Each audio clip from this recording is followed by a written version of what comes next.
what we've got going on is we've got lots and lots of lines showing up here, right? So the green is the Arctic. Along the bottom, we have January through December. So we have through a year what's going on. And then we have these lines that are overlaying. At the top is the ticker of each year. So it's indicating, if you can catch it this fast, there's so much going on, like which year is getting added onto this graph. So we're plotting the sea ice extent every year.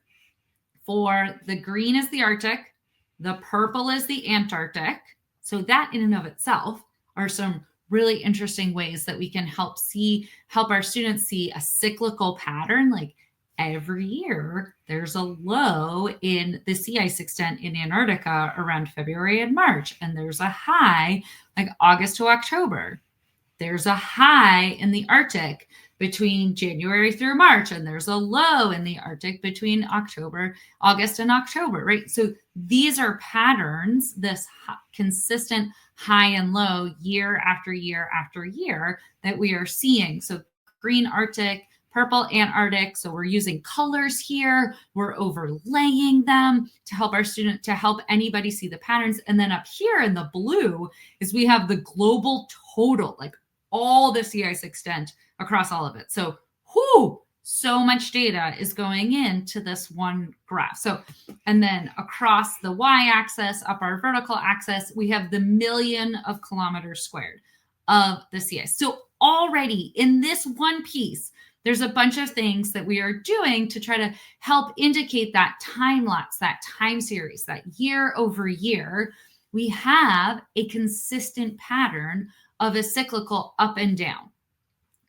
And year over year, there are differences. It's not exactly the same every year. So we also have a bit of a pattern or a trend that we're starting to get at with this sort of layering and layering and layering of the years. Okay, let's keep playing it a little bit more. So, because we're only at a minute 58, and I said it was a bit after 2 minutes that the cool thing comes along. Okay, so here we go. Okay, so that was it. Did you see it? Let's go back. Where they took